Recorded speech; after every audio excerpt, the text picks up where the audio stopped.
Hello students, welcome to channel of Edugrown. मेरा नाम है शुभम गुप्ता और आप देख रहे हैं मेरे साथ chapter number 13 organism and population.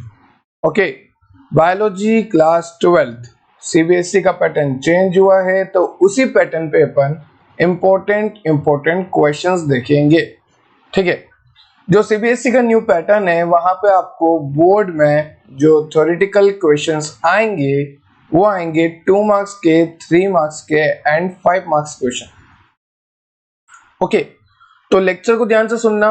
मैं आपको यहाँ पे बहुत सारे कंसेप्ट भी क्लियर करूंगा, एनसीईआरटी लाइंस भी क्लियर करूंगा, लेक्चर को भी अच्छे से बताऊंगा। Organism and population, biology class 12 chapter number 13। Welcome to Edugrow. चलिए स्टार्ट करते हैं वन बाय वन। हर लाइन इंपॉर्टेंट है, ध्यान से सुनते जाना। जो मैंने पीपीटी बनाई है आपको काफी क्वेश्चन सिमिलर देखने को मिलेंगे। चलो, first of all first question है, what are the 4 level of biological organization with ecology basically deal. मतलब 4 लेवल ऑफ ऑर्गेनाइजेशन बता दो जो कि हम इकोलॉजी से डील करते हैं। तो देखो, सबसे पहले तो ऑर्गेनिज्म। ठीक है, ऑर्गेनिज्म जैसे अपन कोई भी एनिमल, फिर सारे ऑर्गेनिज्म मिला के, बहुत सारे ऑर्गेनिज्म मिला के बनती है पॉपुलेशन। फिर एक पॉपुलेशन के एरिया को हम बोलेंगे कम्युनिटी, और एक बायोम। तो इस तरह से ये 4 लेवल ऑफ बायोलॉजिकल ऑर्गेनाइजेशन है जो कि इकोलॉजिकली बेसिक डील है। मतलब हाँ, बेसिक डील है, मतलब ये 4 से ही हमारा एनवायरमेंट अच्छी तरह बना है। मतलब एनवायरमेंट में 4 है, ऑर्गेनिज्म है, पॉपुलेशन है, कम्युनिटी है, बायोम है। नाउ क्वेश्चन नंबर सेकंड, ये अपन 2 मार्क्स के क्वेश्चन देख रहे हैं अभी, और 2 मार्क्स के हैं तो मैक्सिमम इसमें 20 वर्ड्स लिखने होते हैं आपको। ठीक है, और ऐसा नहीं है कि 20 वर्ड से लिखने सर ने कहा। तो यहाँ पे 4 लेवल बायोलॉजिकल पूछी है तो चारों नाम लिखने हैं। ठीक है, बस इससे ज्यादा कुछ नहीं। ऐसा नहीं कि इनको एक्सप्लेन करने बैठ जाओ, वो मत करना। चलो नेक्स्ट क्वेश्चन देखो, डिफरेंशिएट बिटवीन स्टीनोएलाइन एंड यूरिएलाइन ऑर्गेनिज्म। तो देखो नाम से पता लग रहा, यूरी हेलाइन, ये मैंने आपको लेक्चर में भी बताया था। जिसने लेक्चर नहीं देखा, लेक्चर देख के आओ। यूरी हेलाइन क्या होता है, जो कि वाइड रेंज ऑफ सैलिनिटी को टॉलरेट कर ले। मतलब जैसे मान लो ये एक ऑर्गेनिज्म है और ये यूरी हेलाइन है। क्या है बच्चों? यूरी हेलाइन। ओके, अब यूरी हेलाइन का मतलब क्या है कि अगर इसके पास सॉलिनिटी ज्यादा हो जाएगी, सोल्टी फॉर्म ज्यादा हो जाएगा, सॉलिनिटी ज्यादा हो जाएगी, तो भी ये टॉलरेट कर सकता है। ठीक है, यहाँ बर्दाश्त कर सकता है, कोई दिक्कत नहीं। सॉलिनिटी ज्यादा, मेरे को कोई दिक्कत नहीं है। पर अगर इसी ऑर्गेनिज्म में हम बोले स्टीनोएलाइन ऑर्गेनिज्म है, कैसा है? स्टीनोएलाइन। ये कोई और ऑर्गेनिज्म है जो कि स्टीनोएलाइन है, तो ये टॉलरेट नहीं कर सकता। तो स्टीनोएलाइन जो है वाइड रेंज ऑफ सैलिनिटी को टॉलरेट नहीं कर सकते। वहीं अगर मैं बात करूं यूरिएलिन्स की, तो यूरिएलिन जो है वाइड रेंज ऑफ सैलिनिटीज को टॉलरेट कर सकते हैं। ये बात आपको ध्यान रखनी है। नाउ नेक्स्ट स्लाइड पे चलते हैं। नेक्स्ट क्वेश्चन आपको दे रखा है, list 4 type feature which enable xeric plant to survive in desert condition. एक बात बताओ, डेजर्ट में प्लांट का सर्वाइव होना कितने % चांसेस है? सर ये तो वही बात हो गई हमारी क्रश का हमें प्रपोज करना, मतलब 0। ठीक है, फिर भी डेजर्ट में प्लांट जो है सर्वाइव करता है। ठीक, वो कैसे करता है वो देखेंगे अपन।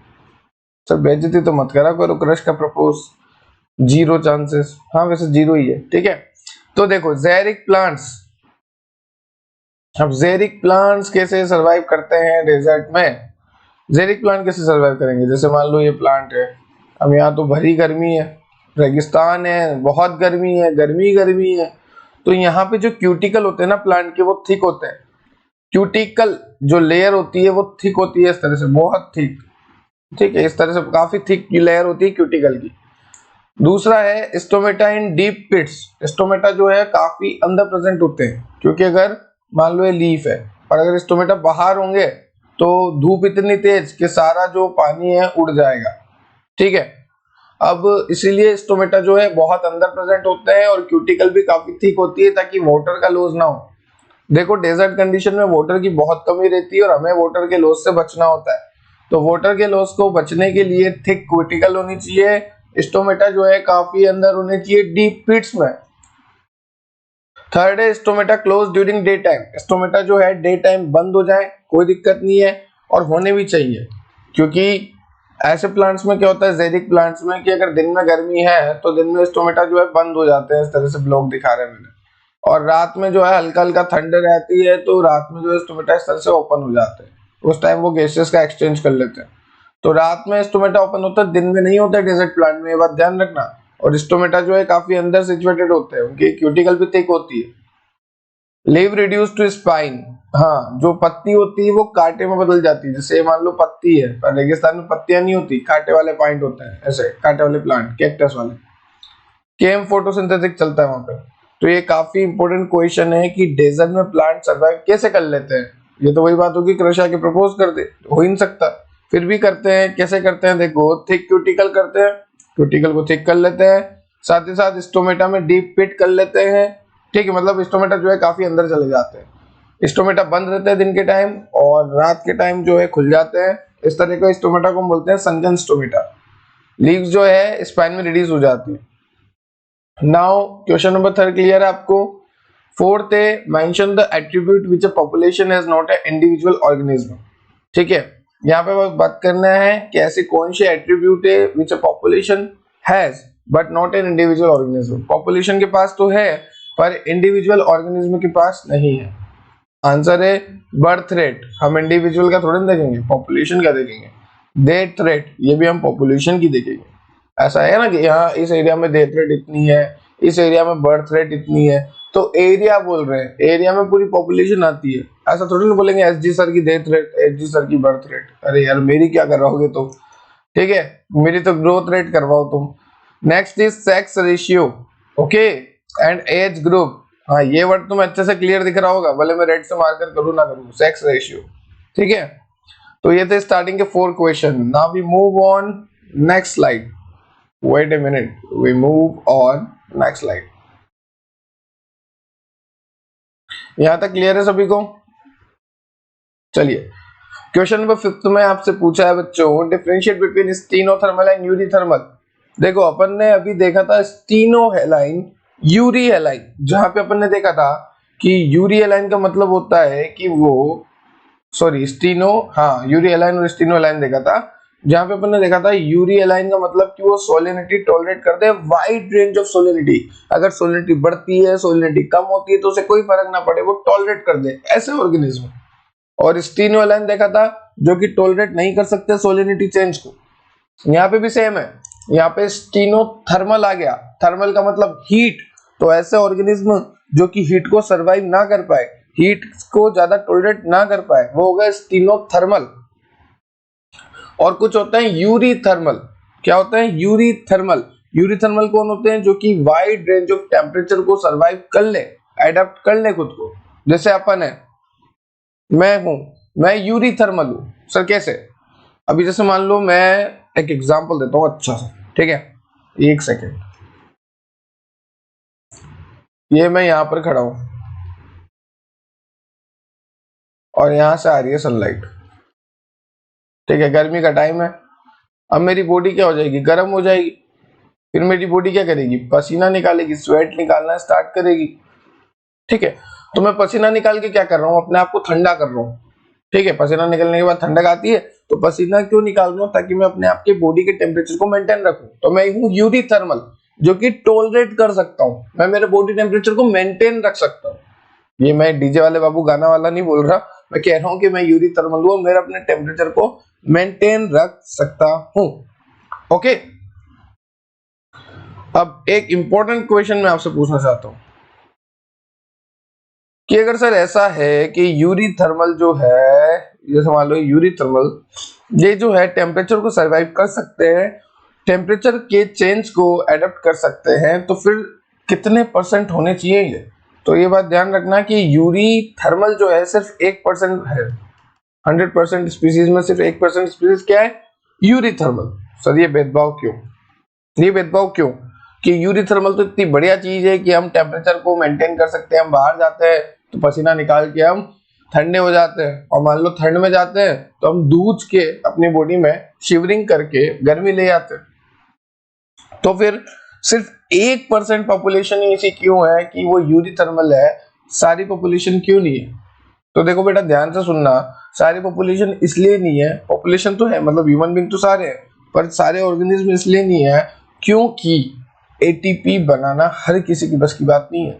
हमारे अंदर तो glycolysis, citric acid, gluconeogenesis, gluconeogenesis, पता नहीं क्या क्या चल रहा है, ठीक है, कितनी एटीपी बन रही है, था एटीपी बन रही है, तो हमारे लिए कोई दिक्कत नहीं है, हमारे लिए कोई बड़ी बात नहीं है, वी आर हायर एनिमल्स।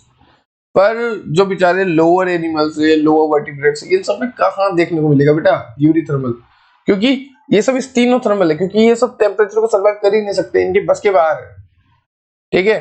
वहां एटीपी बन जाए बड़ी बात है, वो खुद सर्वाइव हो जाए बड़ी बात है। चलो क्लियर है। क्वेश्चन नंबर 5 हुआ आपका। Now next question is what are the 4 way of through which the living organism respond to abiotic factor. ऐसे 4 वो बताओ जिसमें एबायोटिक फैक्टर के खिलाफ लिविंग ऑर्गेनिज्म में रेस्पोंड करूं। तो देखो पहला है रेगुलेट, दूसरा है कंफर्म, तीसरा है माइग्रेट, चौथा है सस्पेंड। अगर एबायोटिक फैक्टर जैसे टेम्परेचर बढ़ जाए, जैसे बाढ़ आ जाए, जैसे और भी कुछ हो जाए, पानी गिर जाए बहुत तेज, जो भी हो रहा है, मतलब एबायोटिक फैक्टर खतरनाक हो रहे हैं, बहुत दिक्कत दे रहे हैं, तो मैं क्या करूंगा, या तो रेगुलेट करूंगा अपने आप को, मतलब अगर टेम्परेचर बढ़ रहा है तो मैं पसीना निकालूंगा, पर एक लिमिट तक निकालूंगा ना ब्रदर। अगर मेरे को 200 डिग्री सेल्सियस में रख दोगे तो मैं पसीना नहीं निकलूंगा, मैं ही निकल जाऊंगा ऊपर, तो एक लिमिट तक ही मैं रेगुलेट कर सकता हूँ। दूसरा कन्फर्म, कन्फर्म कौन होते हैं, देखो ध्यान से सुनना, जैसे एक एग्जांपल देता हूं मैं आपको डेजर्ट लिजर्ड का। ये डेजर्ट लिजर्ड क्या करती है, ये रेगिस्तान में रहती है इस तरह से, ठीक है, या अंदर सोइल के अंदर चल जाती है, सोइल क्या सैंड के अंदर, रेगिस्तान में कहां से मिट्टी आ जाएगी, ठीक है। यहाँ सनलाइट है और ये डेजर्ट लिजर्ड अंदर बैठी है यहाँ पर। अब इसको अंदर ठंड लगेगी तो ये बाहर आएगी, बाहर आएगी थोड़ी धूप लेगी, इसको बॉडी टेम्परेचर बढ़ता जाएगा तो ये वापस अंदर चल जाएगी। तो ये जो है किस कैटेगरी में आता है, स्टीनोथर्मल, क्योंकि अपनी बॉडी टेम्परेचर मेंटेन नहीं कर पा रही, इसको बार बार अंदर बाहर होना पड़ेगा अपने बॉडी टेम्परेचर को सही करने के लिए, ठीक है। अंदर ठंड लेके आएगा, मतलब ये तो वही बात हो गई, बाहर गए धूप में, अंदर आए एसी में, क्योंकि बॉडी टेम्परेचर मेंटेन नहीं कर पा रहे, पर अपन तो कर लेंगे, अपन तो पसीना वगैरह चूज के कैसे भी कर लेंगे, पर ये नहीं कर पा रहे ना। तो ये होता है कन्फर्मर जो रेगुलेट ना करे, ठीक है। क्या बोलेंगे ना, कन्फर्मर, कन्फर्मर, ओके मैं लिख देता हूं आपके लिए, क्लियर है आपको। तीसरा है माइग्रेशन, अगर ऐसा कुछ हुआ कि बहुत तेज धूप पड़ रही है या बाढ़ आने वाली है या कुछ भी भूकंप आने वाला है या वोल्केनो इरप्शन होने वाला है, जितने भी एबायोटिक फैक्टर है वो अपनी वर्स्ट कंडीशन में है, तो यहाँ से हम माइग्रेट कर लेंगे।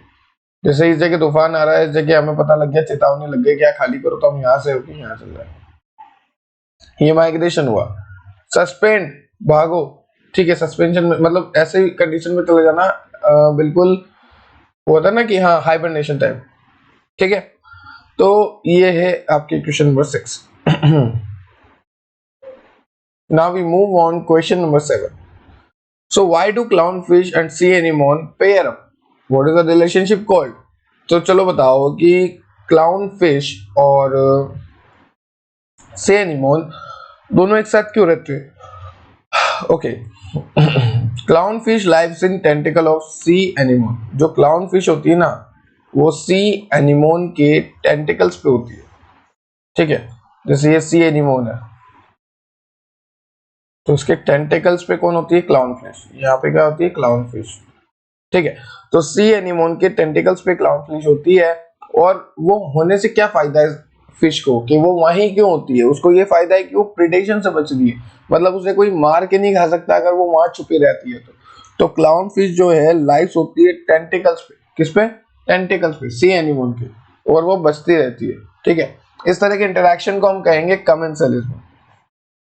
मतलब यहाँ पे कोई यू नहीं है कि अगर क्लाउनफिश इसके नीचे नहीं रही, सी एनीमोन के नीचे, तो मरी जाएगी, फिर भी वो सरवाइव कर सकती है ना, वो तो बस बचने के लिए रहती है। तो इस तरह के रिलेशनशिप को, कि जहां पर ब्रेकअप होने से कोई दर्द नहीं होता, उसे हम कहेंगे कमेंसलिज्म, ठीक है।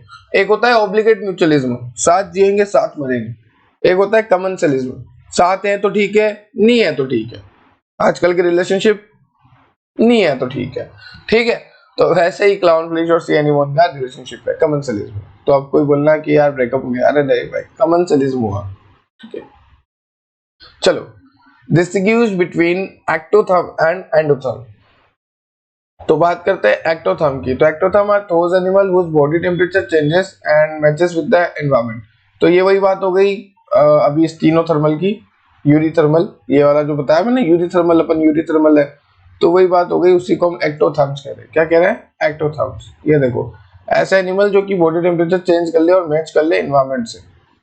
ठीक है, चलो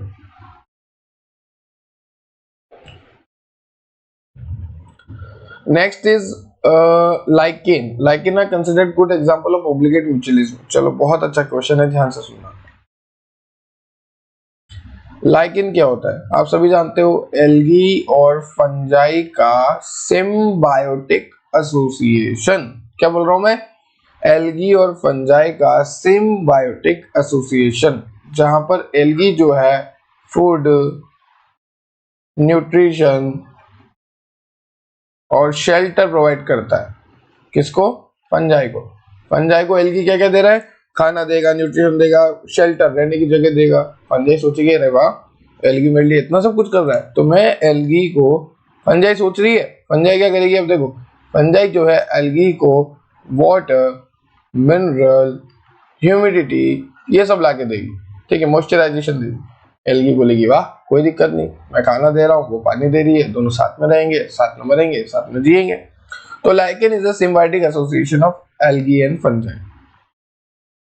ठीक है, अब एक इंपॉर्टेंट बात सुनो, लाइकेन कभी भी पॉल्यूटेड एरिया में ग्रो नहीं करता है। जैसे मान लो एक एग्जांपल दूं, आपने इवोल्यूशन में पढ़ा भी होगा कि एक बार की बात है, इंडस्ट्रियल जो है सेटअप हो गई। जैसे ये पेड़ है और काफी पेड़ हुआ करते थे पहले, और काफी अच्छा इन्वायरमेंट था, काफी हरा भरा था, काफी नेचर, मतलब बहुत प्यारा, नेचर बहुत सही होता है। ठीक है, हम नेचर को खराब कर रहे हैं, फैक्ट्री, केमिकल वेस्ट, घर बनाना, तोड़ना फोड़ना, हर जंगलों को काटना, मतलब पेंसिल बनाना, पेपर बनाना, पता नहीं क्या क्या। तो हम क्या कर रहे हैं? एनवायरमेंट को बहुत हार्म कर रहे हैं, बहुत गंदी तरीके से हार्म कर रहे हैं। पर जब पहले की अगर मैं बात करूं, तो पहले के जमाने में जब इंडस्ट्रियलाइजेशन नहीं हुआ था, जब आराम से सब जी रहे थे, तो उस टाइम क्या होता था, लाइकेन जो है ग्रो करती थी अच्छे इन्वायरमेंट में, मतलब हाँ साफ सुथरे इन्वायरमेंट में लाइकेन जो है ग्रो कर रही है, एक साफ सुथरे इन्वायरमेंट में। अब जैसे ही इंडस्ट्रियलाइजेशन का सेटअप हुआ, मान लो इधर लगी फैक्ट्रियां और इससे निकल रहा है धुआं, इस तरह से धुआं, तो ये जो है ये प्लांट को काला करेगा, प्लांट के ऊपर चिपकेगा, प्लांट को बीमारियां करेगा, प्लांट को ग्रो नहीं करने देगा। तरह तरह के केमिकल होते हैं धुएं में, वो केमिकल इधर रिएक्ट करेंगे। तो इस बार देखा एल्गी ने कि यार यहाँ तो इंडस्ट्रियलाइजेशन हो गया, अब मैं यहाँ से जा रही हूँ, यहाँ से ये लाइकेन चला गया। ठीक है, तो लाइकेन हमेशा कहाँ पे ग्रो करेगा? साफ एनवायरनमेंट में। पॉल्यूटेड एरिया में लाइकेन ग्रो नहीं करता है। ठीक है, चलो now we move on, next question, give any two example of defense mechanism in plants against herbivores. Okay, मान लो कि कोई herbivores प्लांट खाने आ रहा है, तो प्लांट कौन कौन से दो डिफेंस मैकेनिज्म करेगा?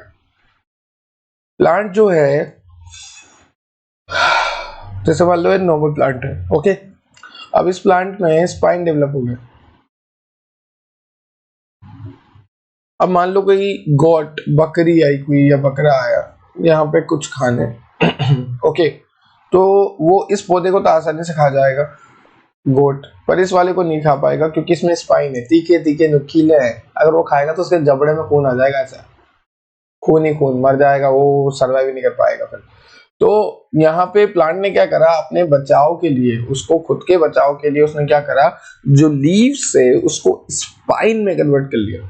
ठीक है, जैसे एग्जांपल देखो यहाँ पे, plant develop certain morphological defence. एक तो मॉर्फोलॉजिकल डिफेंस है उसमें, मतलब अंदर चेंज आया, बताता हूँ कैसे। और दूसरा क्या है? दूसरा है कि उसने क्या करा, अपने लीव्स को स्पाइन में कन्वर्ट कर लिया। मॉर्फोलॉजिकल चेंज क्या होते हैं कि ऐसे, जैसे मान लो अभी कोई प्लांट है, इसमें कुछ केमिकल बन रहा है, वो केमिकल हार्मफुल है, कोई बकरा आया उसने ये खा लिया, तो वो बकरा या बकरी मर गया, तो फिर दूसरे उसको देख के नहीं खाएंगे कि यार इसको इसने खाया था और ये मर गया। तो ये मॉर्फोलॉजिकल चेंज है प्लांट में उसमें। चलो, व्हाट इज ब्रूट पैरासिटिज्म? बहुत अच्छा क्वेश्चन है। Give an example, what are adaptation? तो ये तो 5 मार्क्स में आएगा। वैसे क्वेश्चन इतना इंपॉर्टेंट है नहीं, पर हाँ कंसेप्ट अच्छा है। देखो, ब्रूट पैरासिटिज्म में क्या होता है, refer to the phenomenon in which one bird species by its egg in the nest of another bird species. यहाँ पे क्या होता है कि एक जो बर्ड है, जो भी बर्ड है, वो अपने जो अंडे हैं वो दूसरी जगह छोड़ के आ जाती है। Evolution occurred in such a way the egg of parasitic bird resemble those of the host bird in size, colorating to avoid host bird detecting the foreign egg and ejecting them for the nest। ठीक है, देखो ध्यान से सुनना बहुत अच्छे से। जो कुक्कू, एक होता है कुक्कू, ठीक है, कुक्कू जो बर्ड होती है ना, ये कुक्कू बर्ड अपने अंडे कहाँ दे के आती है? ये अपने अंडे दे के आती है क्रो के नेस्ट में, क्रो के, कौवे के घोंसले में अपने अंडे दे आती है। कौन? कुक्कू बर्ड। अब आप बोलोगे सर कौवा कोई इसका पति लगता है, खानदानी रिश्तेदार लगता है जो रखेगा अंडे। अरे भाई कौवे को पता ही नहीं लगता, कौवे के अंडे कुक्कू बर्ड के अंडे एक जैसे देखने में।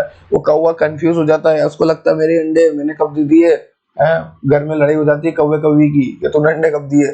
तो ये तो सब मजाक की बात है। बाकी मॉर्फोलॉजिकली ऐसा मतलब एकदम सिमिलर रहता है ना। तो कुक्कू बर्ड अपने एग जो है कौवे के घर में डालाती है और फिर जब हो जाते हैं वो ग्रो तब वो वापस ले आती है। इस तरह के इंटरेक्शन को हम क्या कहेंगे? देखो, it is considered as a parasitic type of interspecific interaction. Parasitic क्यों? क्योंकि वो कुक्कू ने तो फायदा उठा लिया, ठीक है। That is egg of cuckoo bird depends on crow nest for its food shelter. अब बेचारा वो कौवा अपना समझ के खिलाएगा पिलाएगा, बाद में देखेगा कुक्कू निकली अंदर से। क्या निकली? कुक्कू। तो ये है। अब यहाँ पे ब्रूड पैरासिटिज्म यही है कि किसी और के अंडे किसी और के घोंसले में डाल के आ जाना। सर ये लिखेंगे? हाँ बिल्कुल ये लिखोगे। Brood parasitism refer to the phenomena in which one bird species bites egg to the nest of the another bird species. Example cuckoo bird and कौवा क्रो, क्रो के नेस्ट में। चलो नेक्स्ट क्वेश्चन देखेंगे। An orchid plant is growing on the branch of the mango tree. ठीक है, how do you describe this interaction between the orchid and the mango tree? देखो, orchid mango tree पे grow कर रहा है तो हम क्या बोले? ओके हम देखो यहाँ पे कैसे बुलाएंगे। जैसे ये मान लो ऑर्किड का पेड़ है, सॉरी मैंगो ट्री है। क्या है? मैंगो ट्री, आम का पेड़ है, ठीक है। और यहाँ पे ऑर्किड इस तरह से ग्रो कर रहा है, इस तरह से इस तरह से इस तरह से इस तरह से इस तरह से।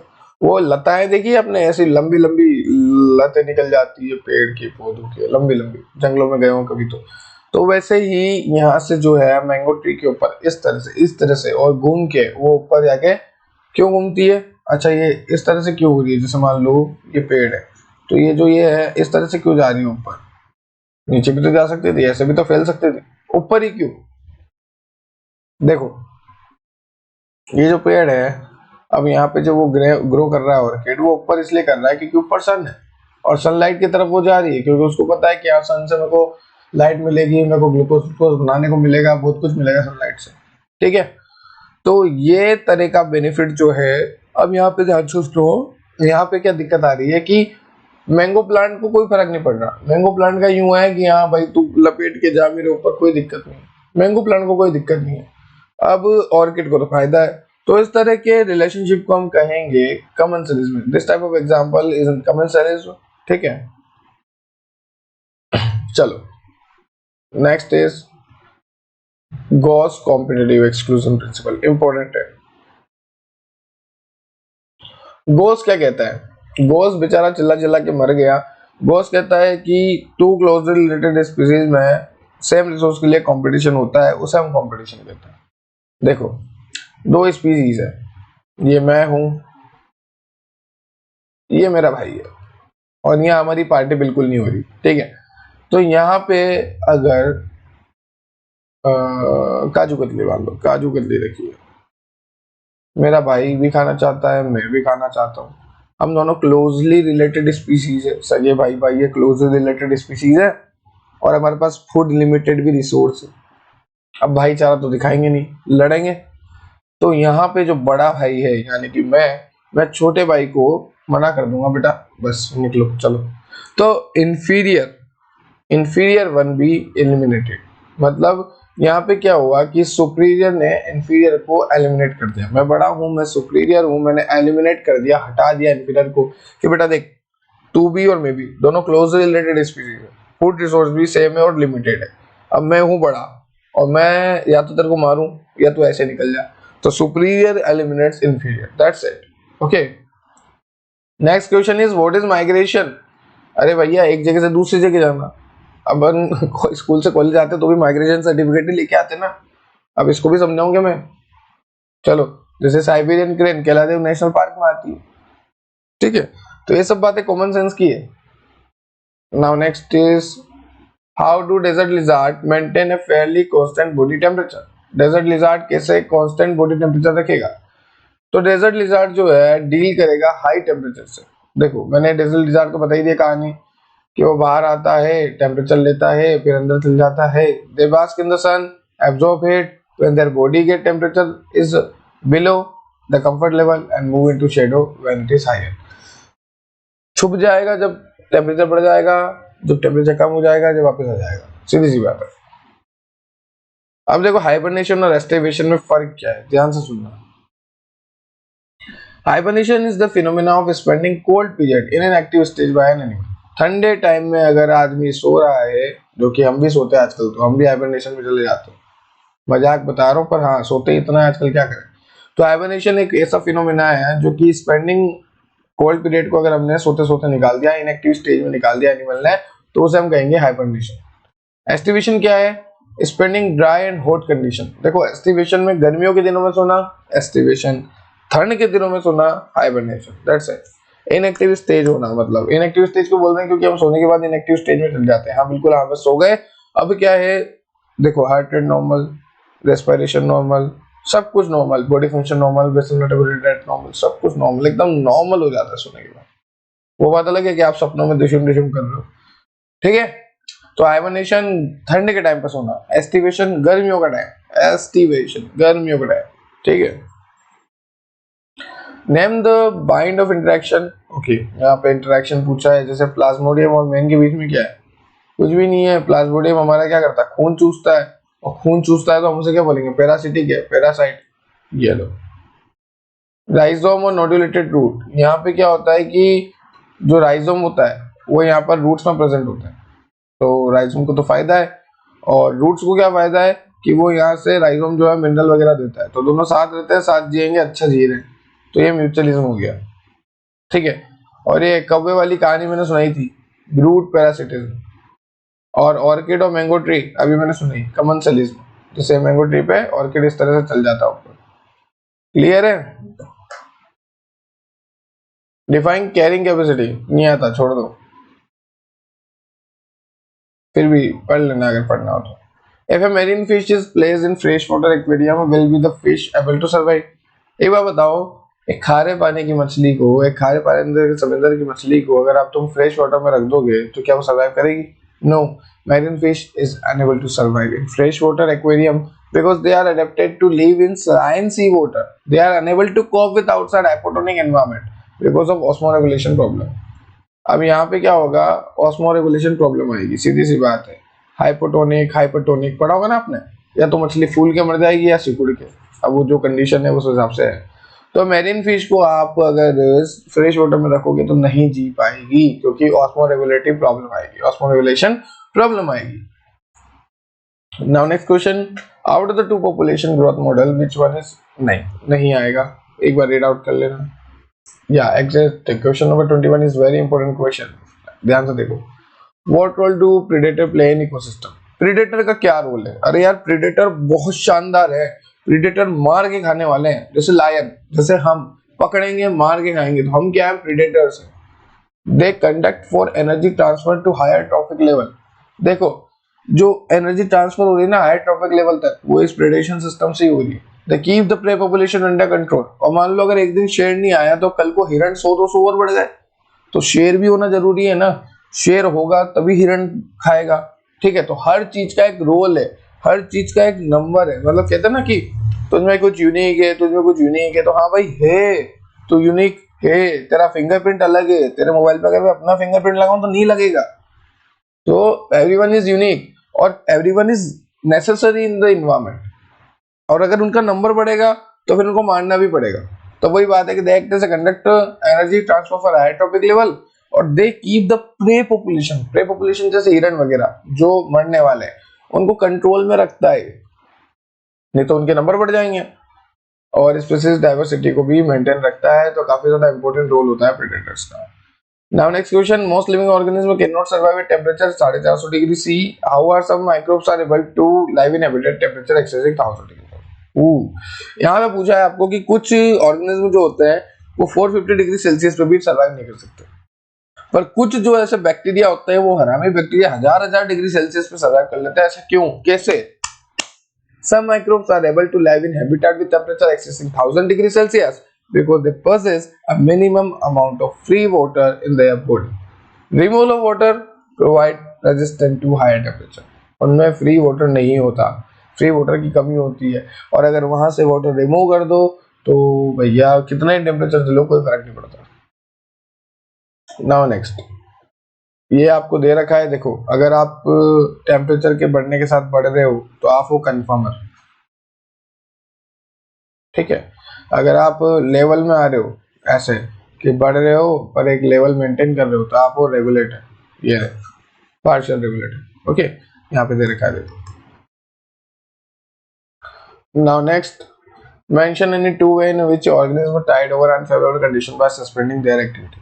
हाइबरनेशन, एस्टिवेशन, मैंने बता दिया एस्टिवेशन क्या होता है, ठंड में नहीं गर्मी में छुपना, हाइबरनेशन ठंड में।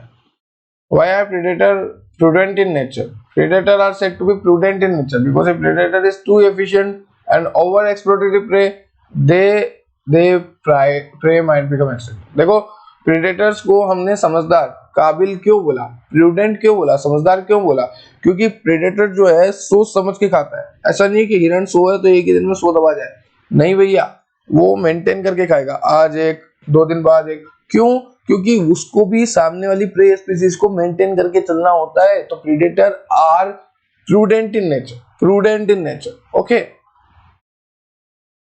Now this question 3 marks question, और वैसे इसमें कुछ 1-2 5 मार्क्स भी दिख जाते हैं आपको। First one is important question, how does the shape of age of pyramid reflect the stage of growth population. तो अगर आपको ग्राफ दे देंगे तो आपको ये ध्यान रखना है, ये एक्सपेंडिंग है, ये स्टेबल है, ये डिक्लाइनिंग। नाम से पता लग रहा है एक्सपेंडिंग, स्टेबल, डिक्लाइनिंग, ठीक है। How will you measure population density in following cases. Population density आप कैसे मेजर करोगे? अगर आपके पास एक लेक में फिश है तो पकड़ लेंगे सबको, tiger census in national park गिन लेंगे, और क्या, single huge banana tree with a large canopy percentage निकाल लेंगे कितना मास कवर किया। नेक्स्ट क्वेश्चन आपको यहाँ पे पूछा है, species facing competition might evolve mechanism that promotes coextinction rather than exclusion, justify this statement, light Gause competition principle citing suitable example. देखो भैया, गोस के तक गया कि अगर आप क्लोजली रिलेटेड स्पीशीज हो, आपके पास लिमिटेड सोर्स ऑफ फूड है, तो आप कंपटीशन करोगे और मरोगे, तो आप या तो टाइम चेंज कर लो, ठीक है। और भी स्टेटमेंट आए थे, खाने का टाइम चेंज कर लो। अरे भैया, खाने का टाइम चेंज कर लेंगे तो पर फूड तो लिमिटेड है ना। Next question, describe the species adaptation of xerophyte with respect to root system, stem and leaf. तो देखो मैंने बोला ही है कि ज़ीरोफाइट्स कौन होते हैं, डेजर्ट के प्लांट्स होते हैं, ठीक है। ये सर्वाइव कैसे करेंगे? अगर मैं इसकी रूट की बात करूं, स्टेम की बात करूं, तो देखो xerophytes have well developed and extremely branch long root system, while some perennial xerophytes of succulent nature possess an extensive but shallow root system, ठीक है। यहाँ पे कोई फर्क नहीं पड़ता। यहाँ पे देखो रूट इस तरह से होती है कि वो वाटर को एब्जॉर्ब करके रखती है, और एब्जॉर्ब लंबे टाइम तक करके रखती है, क्योंकि वाटर तो रेगिस्तान में खैर। Adaptation in stem of woody xerophyte are comparatively stunned, hard and rigid. They may be covered with thick. देखो जो स्टेम होती है वो हार्ड हो जाती है, रिजिड हो जाती है, थिक हो जाती है, ताकि वाटर का लॉस होए ना और भी कोई दिक्कत आए ना। रफ एंड टफ, क्या बोलोगे? Desert plant rough and tough, cactus के पौधे को हाथ लगाना, rough and tough. Adaptation in leave, कांटे में बदल गई पत्तियां, दिल के अरमा मासूम बन गए, और जो पत्तियां थी पौधे की वो कांटे में बदल गई, ठीक है। ये क्वेश्चन इंपॉर्टेंट नहीं है, एक बार देख लेना, ये भी देख लेना उसी का डायग्राम है। यहाँ देखो क्वेश्चन नंबर 8। तो देखो क्वेश्चन नंबर 8 में आपसे पूछा है, name and explain the bind of interaction the following. Okay, सीधी सी बात है, अभी मैंने आपको बताया, सबसे पहला है एल्गी एंड फंजाई। एल्गी और फंजाई दोनों साथ में मिलके क्या बनाते हैं? लाइकेन बनाते हैं। मान लो इस तरफ एल्गी है, इस तरफ फंजाई, दोनों साथ में मिलके क्या बनाते हैं? लाइकेन। और लाइकेन को मैं बोलता हूँ सिम्बायोटिक एसोसिएशन, मतलब साथ में रहेंगे ये तो, और रहेंगे तो ये म्यूचुअलिज्म हो गया, ठीक है। तो ये एक तरह का म्यूचुअलिज्म इंटरेक्शन है। म्यूचुअलिज्म क्यों बोल रहे हैं? क्योंकि यहाँ पे दोनों को फायदा है। फंजाई क्या करेगी? वाटर मिनरल प्रोवाइड करेगी, और एल्गी क्या प्रोवाइड करेगी? फूड शेल्टर, खाना प्रोवाइड करेगी, शेल्टर प्रोवाइड करेगी, न्यूट्रिशन प्रोवाइड करेगी। एल्गी फंजाई क्या प्रोवाइड करेगी? Water mineral humidity. True, okay. Now second आपको पूछा है हेड लॉज एंड ह्यूमन। हमारे सर में जो जू होती है उसको हम बोल रहे हैं हेड लॉज। तो हेड लॉज और ह्यूमन बीइंग का क्या रिलेशनशिप है? एक बात बताओ, आपके सर में ये जो बाल है इसमें अगर ये हेड लॉज मतलब ये जुएं लग जाए तो ये भैया क्या दिक्कत देगी? हेड लॉज का क्या इंटरेक्शन है ह्यूमन बीइंग से? तो देखो जो ह्यूमन बीइंग है, अब इसमें हेड लॉज जो है, चलो इसको देखते हैं। जो हेड लाउस है इस तरह से मैंने बाहर निकाल दी, मतलब जुएं पकड़ के बाहर निकाल दी। अब ये जुएं हमारी बॉडी में करती क्या है? हमारे सर में स्काल्प में करती क्या है? ये जुएं हमारे बालों से होते हुए हमारे स्काल्प के कांटेक्ट में आती है, और यहाँ पर ये हमारे ब्रेन से ब्लड को सक करती है, ठीक है। ये हमारे ब्रेन से ब्लड को सक करती है, तो एक तरह से ये पैरासाइट हुई, क्योंकि ये हमें नुकसान पहुंचा रही है धीरे धीरे और खुद का फायदा कर रही है। तो ये है पैरासाइट, खून चूसने वाले लोग भी होते हैं ना आजकल, लोग भी पैरासाइट है। तो आजकल जो आपका दिमाग खराब करते हैं उसको बोलना है यार you are like a parasite, don't spoil. तो यहाँ पर जो हेड लाउस और ह्यूमन है ये पैरासाइट की तरह, पैरासिटिक, ये देखो पैरासिटिज्म कॉम्बिनेशन है इनका, ठीक है। कोई जरूरी नहीं है मैं मेरे सर से जू निकालना चाहूंगा, मेरे को कोई जरूरी नहीं है जू, क्या फायदे की उल्टा ऐसे दिन भर ऐसे इचिंग होती रहती है, ठीक है। मेरे सर में नहीं है, मैं बता रहा हूँ एग्जाम्पल देखिए। Now third is hermit crab and sea animal. हमने देखा भी कमेंसलिज्म वाला रिलेशनशिप है, वो हर्मिट क्रैब और सी एनिमल का भी वैसे ही वो बचा रहता है। जैसे हमने फिश और टेंटिकल देखा था, वैसे ही हर्मिट क्रैब और सी एनिमल है, ठीक है। यहाँ तक क्लियर है? नेक्स्ट क्वेश्चन देखते हैं। Mention the defence mechanism to reduce impact of predation. तरह तरह के डिफेंस मैकेनिज्म बताओ ताकि प्रेडेशन ना हो सके। मतलब जैसे मान लो मैं प्रेडेटर हूं और सामने वाला बचने के लिए कौन कौन से तरीके अपना रहा है, उसे हम कहेंगे डिफेंस मैकेनिज्म। प्रे स्पीसीज का डिफेंस मैकेनिज्म कौन कौन सा होता है वो हमें पूछा है। तो देखो प्लांट स्पीसीज जो है इवॉल्व हो रही है डिफरेंट टाइप ऑफ मैकेनिज्म से। जैसे लीव्स का पत्ती में बदलना, जैसे जो पत्तियां हैं उसका स्पाइन्स में, कांटों में बदलना, ठीक है। तो यहाँ पे कुछ एग्जांपल दे रखे हैं। Certain insect species frog and camouflage, okay. जैसे मान लो गिरगिट, आप सभी ने सुना है कैमेलियन, ओके कैमेलियन। अब कोई कैमेलियन को खाने आया, ठीक है, कोई क्या खाना है? खाने आया, प्रेडेटर आया कोई खाने, पर ये कैमेलियन ने क्या करा? अपना कलर चेंज कर लिया। जैसे ये रेड पे बैठा है तो उसने अपना रेड कलर कर लिया, जैसे ये व्हाइट पे बैठा है तो अभी व्हाइट मार्कर तो है नहीं ठीक है, तो उसने अपना कलर व्हाइट कर लिया, ठीक है, तो वो दिखेगा ही नहीं। अब एक बार बताओ सेम वॉल है और अगर मैं सेम कलर का टी शर्ट पहन लूँ तो ये टी शर्ट दिखेगी नहीं, ऐसा लग रहा है कि वॉल और टी शर्ट एक जैसी लग रही। तो यहाँ पे क्या होगा? प्रेडेटर को पता नहीं लगेगा क्योंकि कलर चेंज हो गया। प्रेडेटर सोचेगा यार ये तो जैसे लीव्स पे बैठा है, मान लो पत्ती पे बैठा है और हरा कलर कर लिया उसने खुद का, तो वो सोचेगा ऊपर से यार ये तो हरे कलर का है, ठीक है, तो ये तो लीव भी हो गई, तो उसको दिखेगा नहीं सही से। तो ये भी एक एडेप्टेशन है बहुत तगड़ा। Now next is some animal like monarch butterfly are highly distasteful, ठीक है। मतलब इतना मुंह क्यों बिगाड़ा मैंने कहा तो नहीं देखा ऐसा हाईली डिस्टेस्टफुल, पर ऐसा होता है कि सुना है कि जो मोनार्क बटरफ्लाई है वो हाईली डिस्टेस्टफुल है, मतलब ठीक है। तो प्रेडेटर्स खाएंगे क्यों खाएंगे? हाईली डिस्टेस्टफुल, हाथ जोड़े भैया दूर, highly distasteful, okay. Now third is some prey are poisonous. कुछ को खाने से मर भी जाएंगे तो खाएंगे ही क्यों? ऐसी प्रे स्पीसीज जो पॉइजनस है उसको नहीं खाएंगे, ऐसी प्रे स्पीसीज जो कि डिसटेस्टफुलनेस है, जो कि टेस्ट बिल्कुल अच्छा नहीं, उसको नहीं खाएंगे। ऐसी प्रे स्पीसीज जो कि अपना कलर चेंज कर ले, it's just like a camouflage, okay, camouflage, छलावा, कलर चेंज करके। नाउ नेक्स्ट प्लांट की बात करें तो प्लांट में मैंने आपको बता दिया जो पत्तियां हैं वो स्पाइन्स में बदलेगी, और कुछ केमिकल डिफरेंस भी है। केमिकल डिफेंस जैसे टॉक्सिसिटी, प्लांट में टॉक्सिसिटी आ गई, वो केमिकल डिफेंस हो गया। Plant also produce certain chemical with function, जैसे अगर प्लांट को मैं खाऊंगा तो एनिमल सिक भी हो सकता है, बीमार भी हो सकता है, खाना खाना बंद भी कर सकता है, डाइजेशन में प्रॉब्लम भी आ सकती है, या वो मर भी सकता है। कुछ ऐसे प्लांट होते हैं, कुछ ऐसे केमिकल्स होते हैं, अपन हर पौधे पेड़ को तो खा नहीं सकते, कुछ मशरूम जहरीले भी होते हैं। तो जहरीले मशरूम अगर मैं खा गया तो मेरा डाइजेशन बिगड़ जाएगा, मेरी तबीयत खराब हो जाएगी, अल्टीमेटली मैं मर भी सकता हूँ। ठीक है। Now next is mutualism often evolve a co-evolution of mutualism. Describe the taking example. चलो एक एग्जांपल देखते हैं।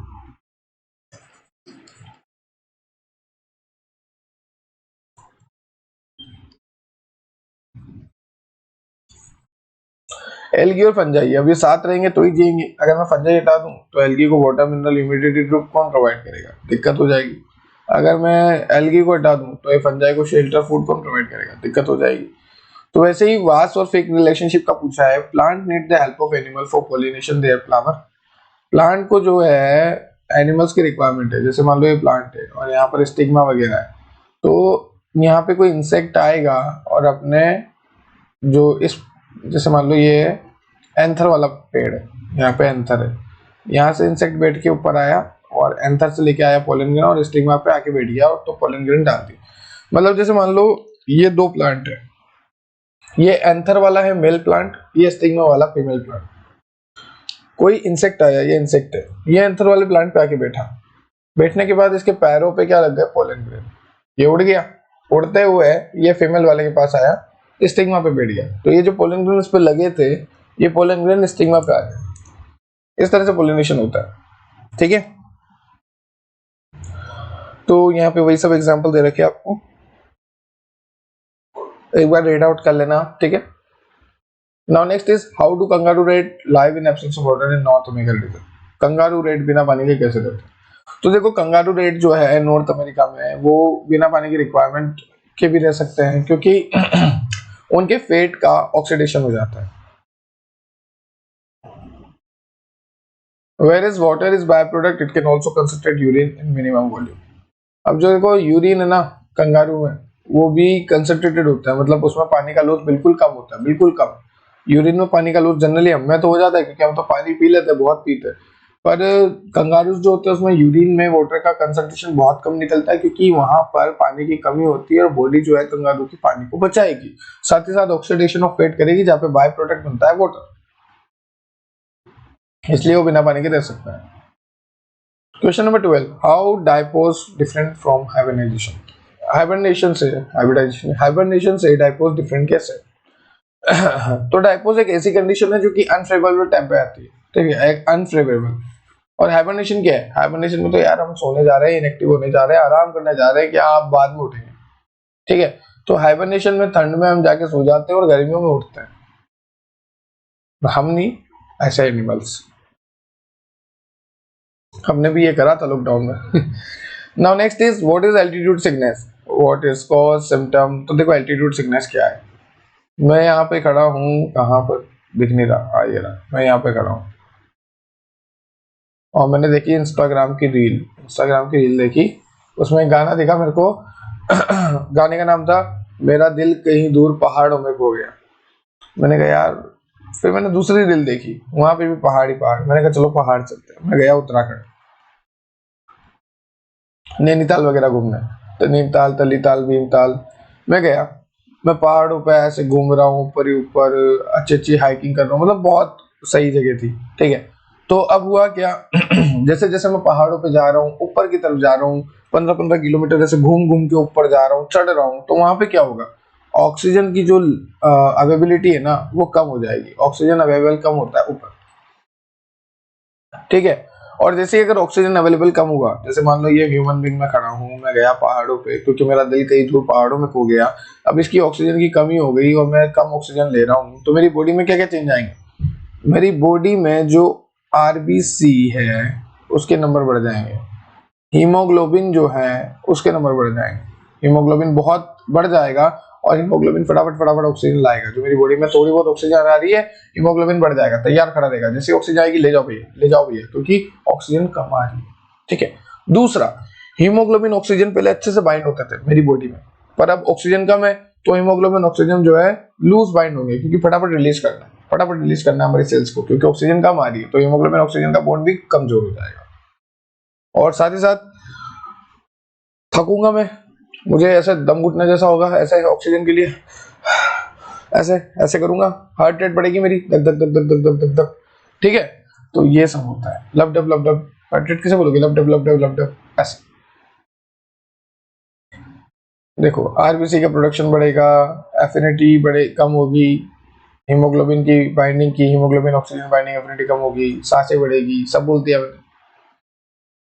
इंपॉर्टेंट क्वेश्चन है ये वाला, एल्टीट्यूड सिकनेस वाला। Now next is orchid flower. Orchid flower क्या होता है? ऑर्किड्स को evolve to maintain resemble, explain how.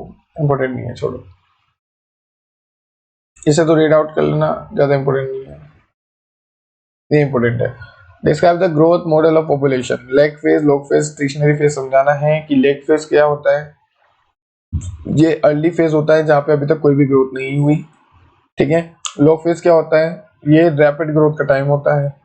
Stationary phase क्या होता है? एक ऐसा फेज होता है जहाँ पे फूड जो है, जैसे मान लो पॉपुलेशन 15 लोग है, 15 लोगों को खाना है, तो 15 लोग खाना खाएंगे अपना, और जो ग्राफ है वो कांस्टेंट चलता रहेगा। 15 लोगों का खाना, 15 लोग है, दोनों खाएंगे, ग्राफ कांस्टेंट चलेगा, ठीक है। मतलब सब इक्वल है यहाँ पे, तो ग्राफ जो है कांस्टेंट चलेगा। ये डीएनडीटी वाला ग्राफ। यहाँ पे रेगुलेटर कन्फर्मर में डिफरेंस पूछा है, तो आप सभी जानते हो रेगुलेटर कौन होते हैं? जो बॉडी टेम्परेचर को रेगुलेट कर ले। कन्फर्मर कौन होते हैं? जो बॉडी टेम्परेचर को रेगुलेट ना कर सके। और why do small animal do not show regulation? क्योंकि वहां पर एटीपी नहीं बन पाता। ये सारे रीजन मैंने आपको पहले ही दी थी, सिर्फ रीड करना है आपको। कन्फर्मर जो टेम्परेचर के साथ बढ़ता जाए, ये रहा कन्फर्मर, ये देखो ये रहा, ये कन्फर्मर जो टेम्परेचर बढ़ रहा है तो बढ़ता जा रहा है। जैसे डेजर्ट लिज़ार्ड, एग्जांपल क्या हो गया इसका?